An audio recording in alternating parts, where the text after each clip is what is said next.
Hi అండి. భోగి రోజు మా పాపకు భోగిపళ్ళు పోసాం కదండి. ఫుల్ వీడియో అప్లోడ్ చేద్దాం అనుకున్నాను, బట్ నాకు టైం కుదరలేదండి. అందుకే ఈరోజు అప్లోడ్ చేస్తున్నాను. భోగిపళ్ళు కోసం ముందు బంతిపూల్లో కలర్స్ తీసుకున్నానండి, ఎల్లో అండ్ రెడ్. వాటిని నేను రేఖలుగా తింపేసుకున్నాను మొత్తం. రోజ్ ఫ్లవర్స్ ఒక 2 తీసుకున్నానండి కలర్ కోసం.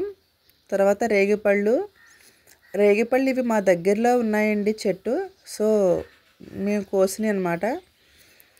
అలానే పచ్చిశనగలు నానబెట్టినవండి, అవి కూడా అందులో కలిపేశాను. నెక్స్ట్ అక్షంతలు,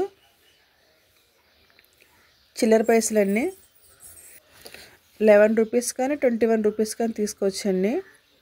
తర్వాత మనం బంతిపూ రేఖలు తీసాం కదండి, సో వాటిని కూడా ఇందులో వేసుకొని మొత్తాన్ని మనం జస్ట్ మిక్స్ చేసేసి పక్కన పెట్టేసుకుందామండి. ఇవి భోగిపళ్ళు పోయడానికి రెడీ చేసుకున్నానండి.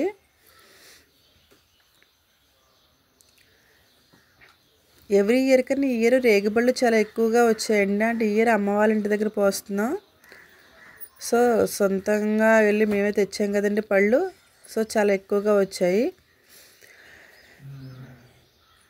నెక్స్ట్ రిటర్న్ గిఫ్ట్స్ కోసం పెద్ద డబ్బాలు ఉంటాయి కదండి, సో అవి తీసుకొని అందులో మేము కొంచెం శనగలు,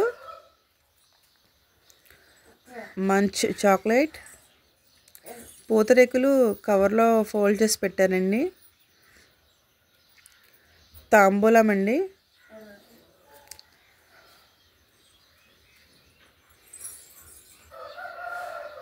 నెక్స్ట్ పూతరేకు అంటే విడిగా పెడితే ఇదే పోతుందని చెప్పేసి కవర్లో ఫోల్డ్ చేసి పెట్టాను. సో రిటర్న్ గిఫ్ట్స్ కోసం ఇవి రెడీ చేశానండి. సింపుల్గా చేసాము, బాగా చేసామండి. సో మా పాపని భోగిపళ్ళు పోసేటప్పుడు ఖచ్చితంగా మనకి రాధాకృష్ణుల ఫోటో ఉండాలండి. ఎందుకంటే ఫస్ట్ రాధాకృష్ణులకు పోసిన తర్వాతే మనం పిల్లలకి పోస్తాము. భోగిపళ్ళు పోయటం వల్ల పిల్లలకి నరదిష్టి అనేది ఉండదండి. చాలామంది 3 ఇయర్స్ కానీ 5 ఇయర్స్ కానీ పోయాలంటారు, బట్ కాకపోతే ఆడపిల్లలకైతే మెచ్యూర్ అయ్యే వరకు కూడా పోయొచ్చండి ఖచ్చితంగా. అలాగే అబ్బాయిలకు కూడా మన ఇష్టం, అంటే కొంతమంది 5 ఇయర్స్ అంటారు, కొంతమంది 9 ఇయర్స్ 11 ఇయర్స్ అలా ఎన్ని ఇయర్స్నా పోయొచ్చు.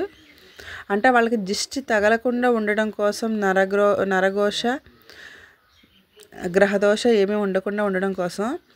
ఇంకోటి ఏంటంటే మెయిన్గా నేను చెప్పాలనుకున్నది, చాలామంది భోగిపళ్ళు పోసిన తర్వాత చిన్నపిల్లలు అక్కడ ఉన్న పళ్ళను ఏరుకొని తింటారు కదండి, బట్ అవి తినకూడదు. ఎందుకంటే అవి దిష్టి కదండి మనం తీసేది.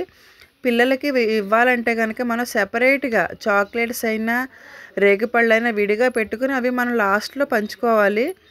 కానీ చాలామంది ఏం చేస్తారంటే భోగిపళ్ళు పోసిన తర్వాత ఆ కింద పడిన కాయలు ఏరుకోవాలి అంటారు, బట్ అది కరెక్ట్ కాదు. ఓకే, ఎవరికైనా తెలియకపోతే కనుక తెలుసుకొని చేయండి, లేకపోతే మీ దగ్గరలో ఉన్న పంతులు గారినైనా అడగండి. ఓకే అండి, మా పాపకు మాత్రం భోగిపళ్ళు కార్యక్రమం మాత్రం బాగా జరిగిందండి. చుట్టుపక్కల వాళ్ళు, మా అమ్మ, మా తమ్ముడు వాళ్ళ వైఫ్ అందరూ కూడా ఉన్నారు. మా మేనకోడలు మాత్రం మిస్ అయ్యారండి, ఎందుకంటే వాళ్ళ అమ్మమ్మ వాళ్ళ ఇంటికి వెళ్ళారు, బట్ వాళ్ళు లేరు. కాకపోతే బాగా జరిగింది, చాలా హ్యాపీ అనిపించిందండి. చివరిగా ఇలాగా హారతి ఇచ్చామండి. సో అన్నీ కూడా బాగా జరిగాయి, మాకు చాలా హ్యాపీ అనిపించింది. 3 ఇయర్స్ కూడా మా ఇంట్లో చేసుకున్నాం, ఈ ఇయర్ మాత్రం అమ్మ వాళ్ళ ఇంట్లో జరిపించామండి ఈ కార్యక్రమం. ఓకే అండి, ఎవరైనా నా ఛానల్ని సబ్స్క్రైబ్ చేసుకోకపోతే కనుక ప్లీజ్ సబ్స్క్రైబ్, లైక్ చేసి షేర్ చేయండి. థ్యాంక్ యూ అండి.